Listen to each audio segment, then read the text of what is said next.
Hello everyone, welcome back to your physics concept class, and our today's topic is electric potential energy of a capacitor. So let's we discuss something about the energy of a capacitor. We have to understand from the concept, when we give a particular amount of charge to a capacitor,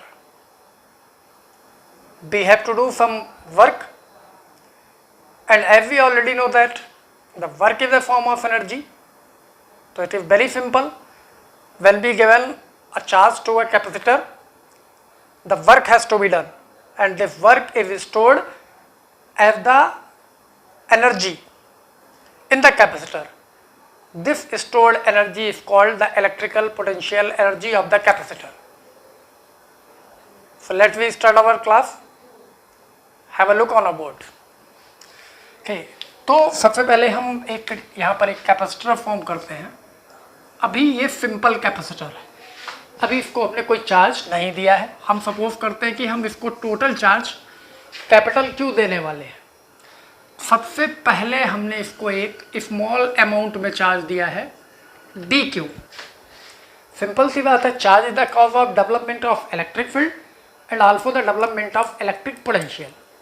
charge जब दिया है तो क्या करेगा, electric field भी generate करेगा और electric potential भी जनरेट करेगा. तो यहाँ प्लेट्स के बीच एक पोटेंशियल भी डेवलप हो जाएगा. ओके, तो इस डी क्यू अमाउंट चार्ज देने में जो हम वर्क करेंगे, वो वर्क हमें पहले कैलकुलेट करना होगा, पहले स्मॉल अमाउंट के लिए और फिर टोटल चार्ज क्यू देने के लिए. तो टॉपिक लिखता हूँ,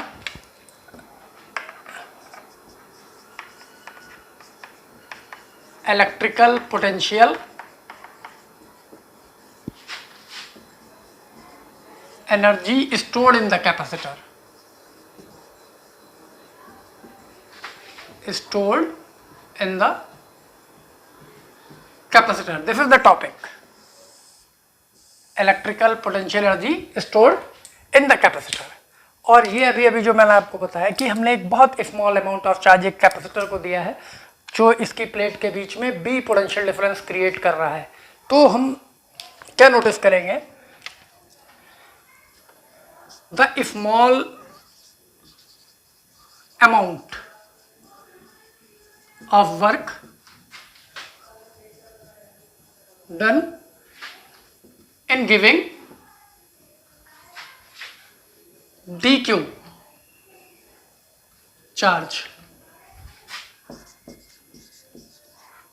टू द कैपेसिटर. ठीक है, कितना होगा, स्मॉल अमाउंट में है तो डी डब्ल्यू से रिप्रेजेंट करेंगे. डी डब्ल्यू और पोटेंशियल के टर्म में फॉर्मूला क्या होता है, B equals to W upon Q. Means W equals to B into Q होना चाहिए. और यहाँ स्मॉल अमाउंट है तो potential is V and given amount of charges D Q. We also know that from this formula C equals to Q upon B. अगर इस capacitor की capacitance C है तो बी का फॉर्मूला यहाँ से क्या आएगा, V equals to Q upon C. हम यहाँ नोटिस कर लेते हैं, because B equals to Q upon C, that is D W equals to Q upon C T Q. ये तो हमें सिर्फ कितना डी क्यू अमाउंट देने में जो वर्क है वो हमें मिल गया है, लेकिन हमें टोटल अमाउंट कितना देना है इसको, टोटल चार्ज हमें देना है इसको क्यू. तो इसके लिए हमें क्या करना पड़ेगा, सिंपल प्रोसेस है, इंटीग्रेट करना पड़ेगा. तो हम क्या लिखेंगे, the work done in giving total charge q. क्या होगा, इंटीग्रेशन ऑफ डी डब्ल्यू q upon c d q with limit 0 to q. 0 से चार्ज देना स्टार्ट किया और मैक्सिमम कहाँ तक ले जाएंगे, कैपिटल क्यू तक. तो the integration of D W is D W, we already know that.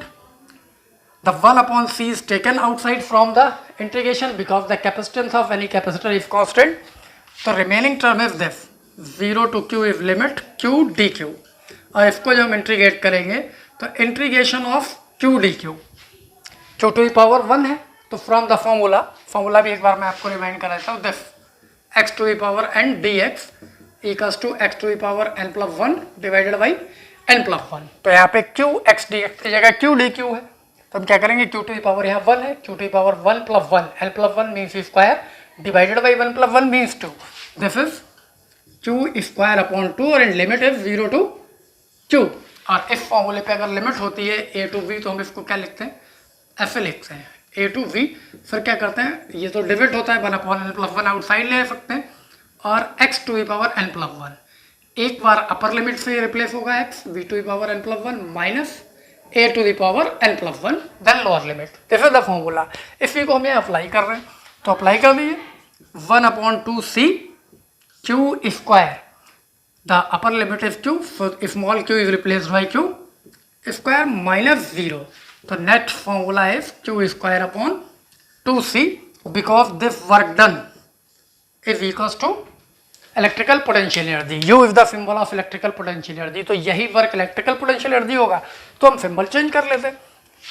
Now U equals to the formula is q square upon 2c। This is the first formula of electrical potential energy of a capacitor. Okay, एक फॉर्मूला हमने find out कर लिया, इसके दो और भी फॉर्मूले होते हैं, हम उनको भी फाइंड आउट कर लेते हैं।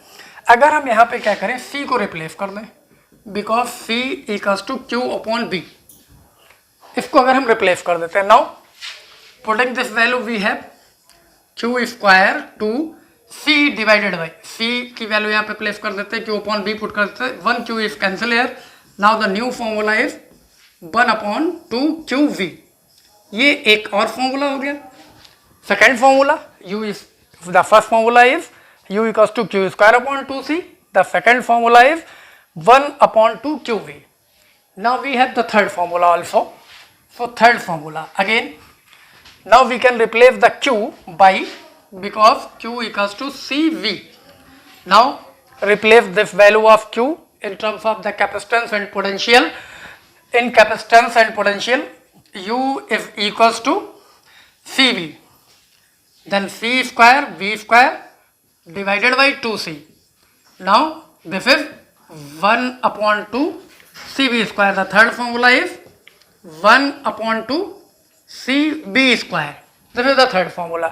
So we have three formulas for the capacitance of a capacitor. Sorry, the electrical potential energy stored in a capacitor.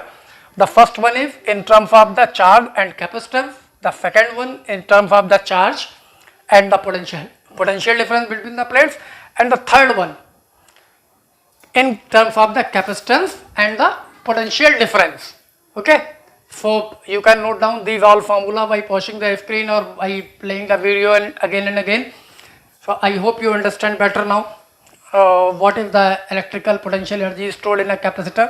Now we have to write one more formula for the capacitor, because the capacitor can have the different configuration. Means कोई छोटा हो सकता है, कोई बड़ा हो सकता है, किसी की प्लेट्स में सेपरेशन ज़्यादा हो सकता है, किसी में कम हो सकता है, किसी की प्लेट का एरिया ज़्यादा हो सकता है, किसी का कम। तो मीन्स एरिया इंटू सेपरेशन, ये क्या होगा, कैपेसिटर का वॉल्यूम। तो अलग अलग कैपेसिटर्स का वॉल्यूम अलग अलग होगा, तो इसके यूनिट वॉल्यूम में कितनी एनर्जी स्टोर हो रही है उसको हम क्या बोलेंगे, the energy stored per unit volume of a capacitor is called energy density of that capacitor. हम वो भी कैलकुलेट कर लेते हैं क्योंकि that is an important formula. ठीक है, तो हम उसको भी टाइप करते हैं, तो ये आप नोट डाउन कर सकते हैं। इसके बाद में हम एनर्जी डेंसिटी फाइंड करेंगे कैपेसिटर की। So now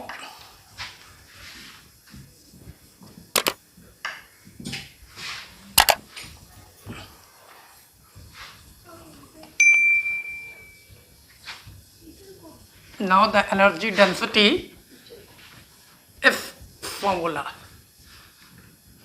this one.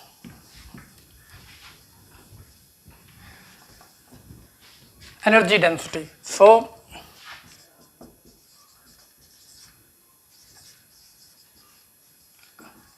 energy density of capacitor.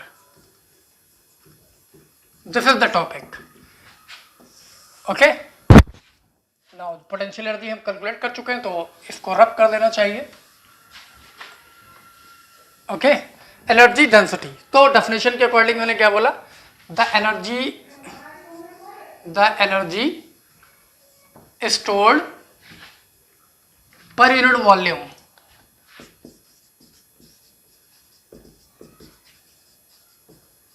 of a capacitor is called energy density. Energy density of that capacitor. तो सिंपल है, वी हैव, हमारे पास में ऑलरेडी फॉर्मूला है, the energy stored in a capacitor is 1/CV²।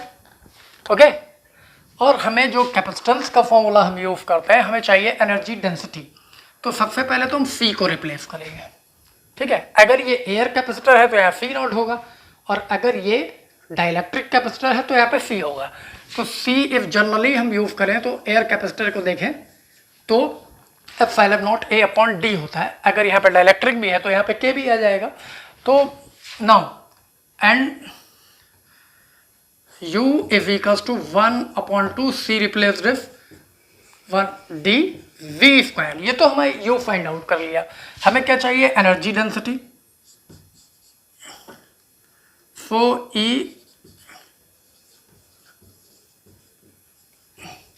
Energy density, इसको हम small you से represent कर लें तो ये क्या होगी, U the energy of capacitor upon volume. Volume मैं इसलिए लिख रहा हूँ कि वॉल्यूम और पोटेंशियल डिफरेंस का सिंबल ऑलमोस्ट सेम है, V से ही रिप्रेजेंट करते हैं, तो आप कंफ्यूज ना हो। एनर्जी डेंसिटी में हमने पोटेंशियल डिफरेंस V ऑलरेडी ले रखा है, अगर डिवाइडेड बाई V करेंगे तो सेम ही लगेगा। तो now the U is 1/2 C के रिप्लेस पे हमने ये लिखा है D and V² divided by volume of capacitor. अभी अभी आपने शेप में देखा, ये कैपेसिटर की प्लेट्स होंगी, इनको अगर हम एरिया बोले और इसको सेपरेशन, तो इसका वॉल्यूम क्या होगा, A × D। Okay, so volume से अगर हम डिवाइड करते हैं, this is A × D। Now this A and A is cancel out, the small U is equals to, देखते हैं क्या क्या बचता है। यहाँ पे रिमेनिंग टर्म है 1/2 ε0।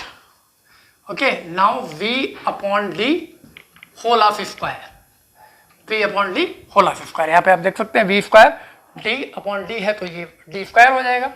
और because E if the electric field between the plates is E, then it is also equals to V/D. You already know that B equals to E × D, that is E equals to B/D. So we can replace this term B/D by E. So this is U is equals to 1/2 ε0 E². So this is the formula of energy density of a capacitor. Okay, so I hope you understand better now. So the last formula was for the electrical potential energy of a capacitor, and this one is for the energy density of a capacitor. So that's all for today. Now we will meet in our next class. Till then, enjoy and goodbye.